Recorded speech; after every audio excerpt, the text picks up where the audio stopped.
John had always loved the quiet rhythm of his small town, nestled just on the edge of the sprawling forest. For years, hunting had been more than a hobby. It was a tradition passed down from his grandfather, a way to connect with nature and provide for his family. His property, a modest cabin surrounded by towering pines and the whisper of wildlife, was his sanctuary. But one crisp autumn morning, as John sorted through the mail, his hand froze on a stark white envelope stamped with the HOA's official seal.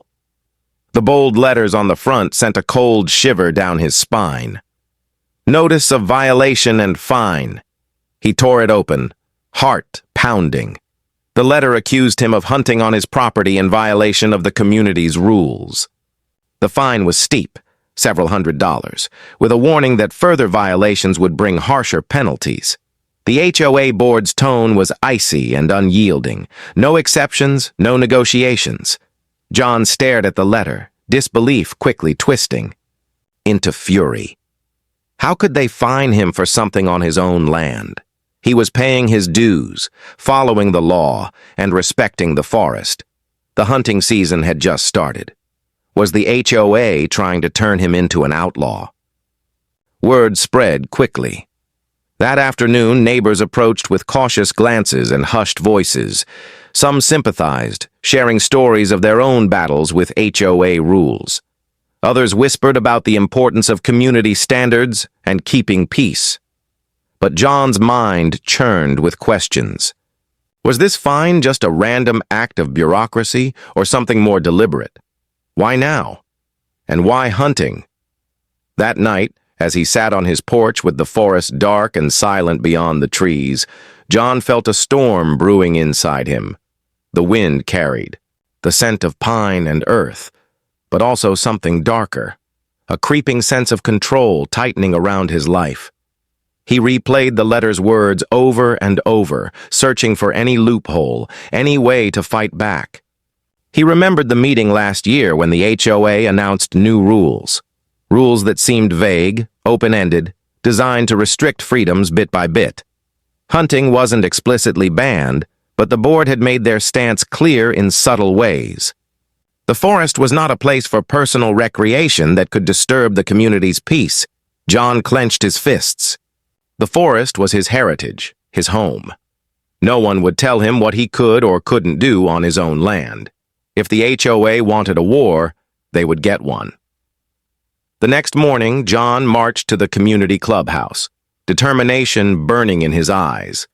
The HOA board meeting was in full swing, the room packed with homeowners debating landscaping rules and pet policies. John's arrival shifted the energy. Whispers followed him as he stepped to the podium. "Good evening," John said, voice steady but firm. "I'm here to talk about the fine I received and why it's wrong." The room fell silent, all eyes on him. The HOA president, a sharply dressed woman with a clipboard, gave a polite but cold smile. "We're simply enforcing the rules, John," she said. "The community agreed to these policies when they bought their homes." John shook his head, the fight inside him growing louder. "I never agreed to give up my right to use my property, including hunting. And this fine? It's an overreach. A threat. I want it revoked." The board members exchanged uncomfortable glances, their calm facade flickering, but the president's response was clear. "The rules stand." Walking out of the clubhouse, John felt the weight of the moment settle over him like a shadow. This was no longer a small dispute. It was a battle for his freedom, and the calm he once knew had been shattered. Back home, staring into the dark forest, John made a silent vow. If the HOA wanted to cage him, he would find a way to break free, no matter what it took. The days following the HOA meeting felt like walking through a fog for John.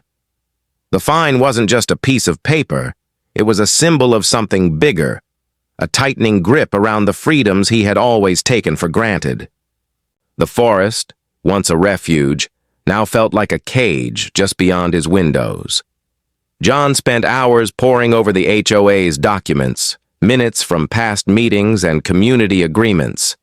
He was searching for a crack in their armor, a loophole, anything to challenge the board's authority. But every line of print seemed to reinforce the same cold message. The HOA's power was absolute, its rules clear and enforced.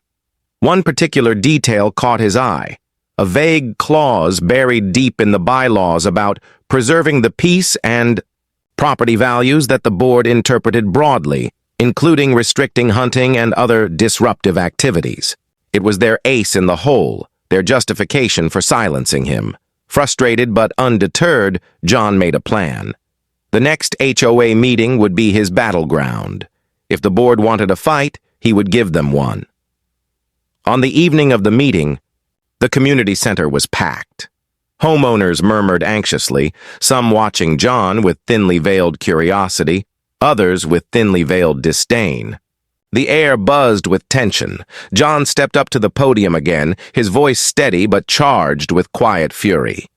"I'm here to ask one thing," he said, locking eyes with the board members. "Why is hunting on my own property considered a violation? Where is the line between community rules and personal rights?" The HOA president, Marla, adjusted her glasses and smiled, a smile that didn't reach her eyes. "John," she said smoothly, "our responsibility is to protect the entire community's interests. Hunting is seen as dangerous and disruptive. Many neighbors have expressed concerns. We cannot allow actions that threaten community harmony." John could feel the room shifting, some nodding, some frowning, but his voice didn't waver. "Disruptive?" he shot back. "I've been hunting here for years without incident. This is my land. The forest isn't just a backyard. It's part of my heritage, my livelihood." Marla's smile tightened. "Respectfully, John, the HOA rules are clear. We must prioritize community safety and property values." At that moment, John noticed something that hadn't registered before. The faces behind the board. Not all were the neighbors he'd known and trusted. Some looked distant, even calculating, as if they had stakes beyond simple neighborhood management. After the meeting, whispers followed him like shadows.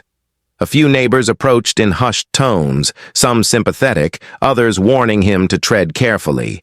One older woman handed him a folded note. Inside, a single phrase was scrawled, "They're not just enforcing rules, they're protecting something else." That night, John sat alone under the dim glow of his cabin's porch light, the forest pressing in like a living wall. His mind raced. What could the HOA be hiding? Why the fierce opposition to something as simple as hunting? He decided to dig deeper, to peel back layers of HOA secrets. He started reaching out to longtime residents, digging through public property, records, even visiting the local county office. Each discovery only deepened the mystery. The forest itself was a patchwork of private and communal lands, some owned by absentee landlords and investors with ties to the HOA board. It seemed the HOA's rules might be less about safety and more about control, protecting investments and power. But John was just one man against a well-oiled machine. He felt the walls closing in, tightening with every step he took. Yet beneath the pressure, a spark kindled inside him. If the fight was bigger than he imagined, then maybe the stakes were high enough to push back harder. Hunting wasn't just about game. It was about freedom. And freedom was worth any risk. John's phone buzzed. A message popped up from an unknown number. "If you want to take them on, you'll need allies. Be careful." He looked up toward the dark silhouette of the forest. This was no longer just a fight for hunting rights. It was a war over control, secrecy, and power, and John was ready to start hunting for the truth. John couldn't shake the feeling that the fine was more than just a rule enforcement. It was a power move, a message wrapped in authority. But the message was clear. His freedom was under siege. The question now was how far he was willing to go. Late one evening, hunched over his worn kitchen table strewn with HOA documents, maps, and property deeds, an idea started to take shape. Wild, reckless, but somehow irresistible. What if I bought the forest? It sounded crazy at first. The forest was vast, sprawling, and mostly owned by private investors or held in communal trust tied to the HOA. But if John owned the land outright, he could rewrite the rules. He could hunt there without fear of fines or interference. More than that, he could change the entire power dynamic. The thought electrified him. It was a rebellion born of desperation, a bold gamble that could either free him or destroy him. John knew the odds were stacked against him. The forest was a prized asset, valuable and coveted by many. He had no illusions that this would be easy. But for the first time since the fine, he felt a surge of control, of hope. The next morning, John began quietly asking questions around town, testing the waters. He approached a local real estate agent under the guise of curiosity and pressed for information on forest landowners. The agent's eyes flickered with surprise, then wariness. "It's not easy to buy that land," she warned. "Lots of layers, investors, conservation easements, complicated ownership." Undeterred, John started compiling leads, following a trail that led to some absentee owners, corporate entities, and even some shell companies that raised red flags. The forest was a patchwork of claims, a tangle of paperwork that made ownership murky. That same week, he received another mysterious message on his phone. "You're stirring up trouble. Be careful who you trust." John's jaw clenched. Who was watching? Who was warning him? The warnings only fueled his determination. If anyone was trying to scare him off, they hadn't met John before. As days passed, the obsession grew. John spent late nights poring over land records, making calls to lawyers and sketching out financial plans. He approached banks cautiously, knowing he'd need significant funding to make an offer. Friends noticed his growing intensity. Some expressed concern, others curiosity. "Buying a forest? That's a huge risk, John," his longtime friend, Mark said over a coffee. "You're stepping into a game way bigger than an HOA fine." John smiled grimly. "Sometimes the only way to win is to change the rules. If I can't fight them on their turf, I'll build my own." Meanwhile, rumors began swirling in the neighborhood. Some whispered about John's crazy plan to buy the forest. Others debated whether he was a hero or a troublemaker. The community grew restless, watching his every move. John's quiet defiance was no longer just about a fine. It was becoming a battle for identity, for control, for respect. But the forest itself held its own mysteries. One evening, while walking the edges of his property, John noticed signs, faded markers, old survey posts, and traces of recent activity. Something was stirring in the woods beyond, and it wasn't just wildlife. One night, under the moonlight, John caught sight of a figure lurking near the tree line, silent, watching. When John called out, the figure vanished like a shadow. His pulse raced. Was it a neighbor, an intruder, or someone connected to the HOA's unseen forces? John's obsession shifted into something more urgent. This was no longer just about buying land. It was about uncovering what was hidden in the forest, and why the HOA was so desperate to keep him out. As he locked his cabin door that night, John whispered to himself, "If they want a fight, they're going to get one. I'm not backing down." The reckless plan had taken hold, and there was no turning back. The forest seemed to hold its breath as John stepped deeper into its tangled edge. Every rustle, every crack of a branch sent his senses on high alert. He was no stranger to these woods, but now they felt different, as if eyes unseen were watching his every move. Since deciding to buy the forest, John's world had become a maze of secrecy and shadows. Late-night calls from unknown numbers, cryptic warnings left on his voicemail, and strange figures parked near his property line had turned his peaceful life into a tightrope walk. He wasn't alone in sensing the invisible pressure. One evening, As he prepared to leave for a meeting with a potential landowner, a knock came at his door. Standing on his porch was a woman in her late 40s, wearing a leather jacket and a serious expression. "I'm Rachel," she said quietly. "I hear you're stirring up the forest. You're not the only one who wants to take back control." John studied her carefully. She seemed wary but honest. After a moment, he nodded. "I'm listening." Rachel stepped inside and revealed a startling truth. She was a longtime resident with her own history of clashes with the HOA and knowledge of the board's deeper, darker intentions. They weren't just about community rules, she said.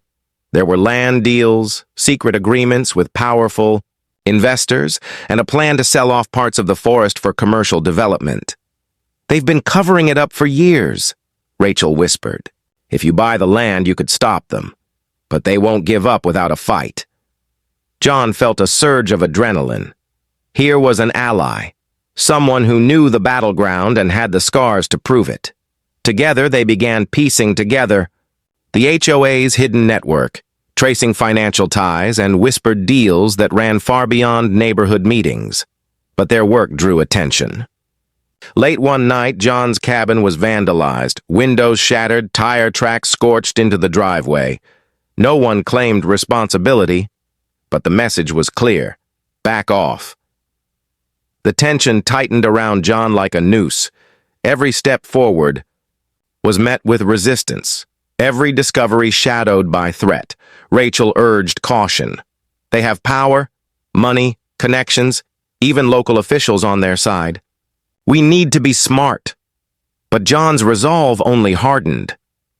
If they think threats will scare me away, they're wrong. This forest means more than rules or money. It's freedom. Amid the growing danger, John's plan to purchase the forest gathered momentum. He secured a meeting with one of the absentee owners, an aging man living hundreds of miles away who was surprisingly open to selling. The negotiations were tense, shadowed by the threat that the HOA or its allies might intervene. John felt the stakes rising with every phone call, every contract signed. The forest, once a symbol of peace, had become the front line of a brewing war. One evening, as he walked the edge of his property with Rachel, they spotted headlights moving suspiciously among the trees, a sign that the HOA's watchers were still close. "We're not just fighting for land," Rachel said grimly. "We're fighting to reclaim our lives." John glanced at the dense forest ahead, dark, mysterious, alive with secrets. The hunt was no longer about game or tradition. It was a battle for control, for truth, for justice, and it had only just begun. John sat at the small table in a dim, out-of-the-way cafe, the contract spread before him like a map to a new life. Across from him, the aging absentee owner, Mr. Daniels, watched cautiously, his eyes flicking nervously toward the door. "This is more than just land to you, isn't it?" Daniels asked, his voice low. John nodded, tightening his grip on the pen. "It's freedom. It's my heritage. If I own this forest, I can stop the HOA's control." Daniels sighed. "You're not the first to try. The board has powerful friends, people who won't let this go without a fight. They've pressured me before, threatened me even." John swallowed hard. He had known this would be no simple transaction, but hearing it from Daniels made the risk feel real. Still, the price was fair, and John was prepared to pay. "Then let them come," John said, voice steady. "I'll face whatever comes." The deal was sealed with a signature that night, a victory wrapped in tension. John was now the owner of a significant portion of the forest, a step toward reclaiming control. But the celebration was short-lived. Back in the neighborhood, the HOA board reacted swiftly. An emergency meeting was called, hushed whispers spreading like wildfire. They drafted new rules designed to restrict access to communal forest areas, effectively isolating John's land. Notices were posted, declaring parts of the forest off-limits, with fines for trespassing. John watched the moves carefully, feeling the board tighten the noose. But he wasn't alone anymore. Rachel had rallied a small group of neighbors who shared his suspicions about the HOA's true agenda. Together, they formed an informal coalition, challenging the board's authority and calling for transparency. Tensions erupted at the next HOA meeting. John stood before the crowd, flanked by his newfound allies. "This forest belongs to all of us," John declared, voice ringing through the room. "But it doesn't give the HOA the right to strip away our rights and silence dissent. I bought my land fair and square. The community should respect that." The board president, Marla, countered with cold resolve. "We're acting in the best interest of the entire community. These new rules protect property values and safety." Arguments flew, the room crackling with tension. Some neighbors sided with John, others with the board. The division was deepening, and the conflict was no longer just about hunting or land, it was about who controlled the community's future. Outside the meeting, John's car was vandalized, tires slashed, paint scratched deep. The threats were escalating. Rachel warned him to be careful. The stakes were rising and the opposition was desperate. But John refused to back down. One night, as he patrolled the border of his newly acquired land, John found strange markers, bright flags placed along the edge, clearly meant to intimidate. Nearby, a faint trail of footprints led away into the darkness. His heart pounded. Whoever was behind this was sending a message. "This is our forest now." John pulled out his phone and sent a quick text to Rachel. "They're making their move. Time to fight." As he stared into the thick shadow of the trees, John realized this was no longer just a personal battle. It was a war. A war for the forest, for freedom, for the right to live on one's own land without fear, and he was ready to take it all the way. The forest air was heavy with anticipation, the calm before a brewing storm. John stood on the edge of his land, the fading light casting long shadows between the trees. Every rustle, every whisper of the wind seemed charged with unseen tension. The stakes had never been higher. Since sealing the deal with Mr. Daniels, John's quiet defiance had ignited a wildfire of unrest in the neighborhood. The HOA's tightening, grip and aggressive tactics had divided the community into factions, those who feared change and those who hungered for freedom.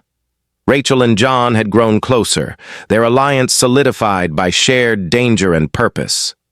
Their coalition of dissenters met in secret, plotting strategies and sharing intelligence. Every day brought new rumors, surveillance cameras mysteriously installed on the forest's edge, late-night patrols by unknown vehicles, anonymous threats, sent in the dead of night. One chilly evening, as John and Rachel pored over maps and documents in his cabin, his phone buzzed. A cryptic message appeared. "Meet me at the old mill, midnight. Come alone." John's pulse quickened. The message was a challenge, or a trap. Against Rachel's warnings, John decided to take the risk. The old mill was a derelict building, on the far side of the forest, abandoned for years but known as a gathering spot for whispered deals and shadowy meetings. At midnight, John slipped through the dark woods, heart hammering. The moon cast a pale glow, illuminating the rough path ahead. As he approached the mill, faint voices echoed in the cold night air. He crept closer and spotted two figures in the shadows. "Who's there?" John demanded, stepping into the moonlight. Figures froze, then one stepped forward.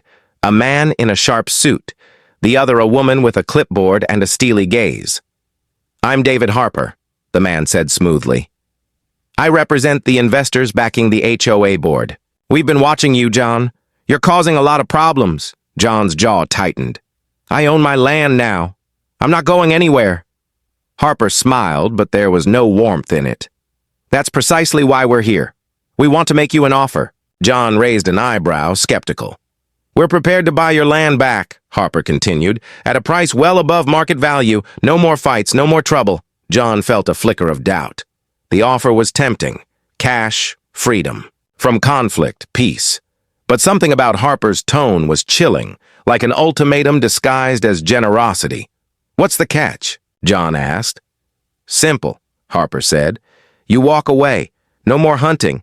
No more protests. No more challenges to the HOA. Just sell, and we forget this ever happened. John looked at the woman standing quietly beside Harper. She nodded slightly, an unspoken pressure that weighed heavily. John's mind raced. Taking the money meant surrender, but refusing meant war. He stepped back into the shadows, voice low but firm. I'm not for sale. This forest is mine, and I'm not giving up. Harper's smile faded. Then you leave us no choice. As they disappeared into the night, John knew the battle was about to turn dangerous. The investors' involvement meant power, money, and influence were all aligned against him. Back at the cabin, Rachel awaited, worry etched on her face. They're escalating, she said. This is more than an HOA dispute now. John nodded. Then we fight smarter. We find allies. We expose them. The forest around them was no longer just trees and trails. It was a battleground where every step could be a trap and every shadow a threat, and John was ready. John and Rachel sat in the dim glow of a lantern, surrounded by stacks of papers, maps, and printed emails. The growing pressure from the HOA's backers was no longer just a nuisance. It was a full-scale siege. We need more than just protests, Rachel said, eyes sharp with determination. We need proof. Something concrete to expose the board's corruption. John nodded, thinking back to the old mill meeting. David Harper's offer was too clean, too rehearsed. There had to be more, hidden beneath the surface. They decided to dig deeper into the HOA's finances. Late nights turned into early mornings as they combed through tax records, bank statements, and shell companies linked to the board members. What they uncovered was chilling. Secret accounts funneling money to developers eager to carve up the forest for luxury homes and commercial ventures. The HOA wasn't protecting the community. It was a puppet for profiteers. But the deeper they dug, the more dangerous their mission became. One night, as John was leaving his cabin, he spotted a black SUV parked across the street. Inside, two men sat watching, faces obscured by shadows. He didn't confront them. Instead, he took photos and sent them to Rachel. They're watching us, she said grimly. We have to be careful. They know we're onto something. Still, John refused to back down. The forest was his inheritance, his sanctuary, and now a symbol of resistance. With Rachel's help, John arranged a secret meeting with a whistleblower, a former HOA board member who had grown disillusioned and wanted to come clean. At a secluded park under the cover of dusk, the whistleblower handed over a flash drive packed with incriminating documents.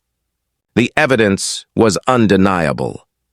We were silenced, the man whispered, threatened if we spoke out. But now, with you fighting, maybe there's hope. Armed with the proof, John and Rachel prepared to confront the board at the next community meeting. They planned to reveal everything, the lies, the illegal deals, the threats. The night before the meeting, tension hung thick in the air. John sat alone, staring at the forest outside his window, wondering how far the battle would go. Suddenly, his phone buzzed with an unknown number. A voice, distorted and cold, said simply, "Drop it, or this forest won't be the only thing you lose." John's blood ran cold, but his resolve hardened. "This is bigger than me now," he whispered. "They want to break us, but we won't let them." The next day, the community hall filled with anxious faces. The HOA board took their seats, smug and confident. John stood, holding the flash drive like a lifeline. He told the story, the fines, the threats, the secret deals, and the fight to save the forest. Gasps and murmurs spread through the room. Some neighbors shifted uncomfortably. Others nodded in agreement. Marla, the board president, tried to regain control. "This is slander, baseless accusations to destabilize our community." But the evidence was clear, the tension palpable. As John finished, A loud crash echoed from outside. Everyone rushed to the windows to see smoke rising near the forest edge. A fire. John's heart pounded. The battle for the forest had turned violent. Someone wanted to send a message, and it was only the beginning. The acrid smoke stung John's eyes as he sprinted toward the fire, roaring at the forest's edge. Flames licked hungrily at dry leaves and fallen branches, the heat blistering the night air. Panic rippled through the crowd gathered outside the community hall, neighbors shouting, scrambling for buckets, hoses, anything to stop the blaze. John's heart hammered. This was no accident. Someone was trying to burn the forest down, to erase the land he had fought so fiercely to protect. Rachel grabbed his arm, voice urgent. "Call the fire department and warn the others. This isn't just about rules anymore." Sirens wailed in the distance, growing louder. But even as firefighters rushed in, John realized the damage was already done. The flames would scar the land for years to come. Back inside the hall, the mood shifted. Fear mixed with anger, suspicion now sharpened into resolve. Marla, the HOA president, was pale, visibly shaken. This is an attack on our entire community," she stammered. John stepped forward, his voice steady despite the chaos. "No, it's an attack on truth, on the people who dared to stand against corruption." Eyes turned toward him, some hostile, some uncertain. But John held their gaze, knowing this moment would define the future of the forest and their community. Then came the unexpected. From the back of the room, a young woman stepped forward. "I've been silent too long," she said, voice trembling but clear. "I'm Marla's niece. I found these emails, evidence of who's really behind this." She handed John a file. It contained emails between the HOA board and a shadowy real estate developer, one who had been pushing for the forest's destruction in exchange for lucrative contracts. Gasps filled the room. Marla's composure cracked. "This isn't what you think," she protested weakly. But the proof was undeniable. John looked around at the neighbors, their faces a mixture of betrayal and hope. "This forest belongs to all of us," he said, "and it's time to protect it from anyone who threatens it, whether behind a boardroom door or a mask." In the days that followed, the truth came out in full. The corrupt HOA board was replaced with community leaders committed to transparency and preservation. John's fight had sparked a movement, neighbors united, rebuilding the forest trails, planting new trees where the fire had ravaged, and the hunting. John reinstated it under strict, sustainable guidelines, honoring tradition while protecting nature. The forest breathed again, alive with possibility and promise. But John never forgot the warning that had shaken him to his core. Someone powerful had tried to silence him, and lost. Yet the forest kept its secrets, shadows lurking where light had not yet reached. And John knew as he walked among the trees that this was only the beginning.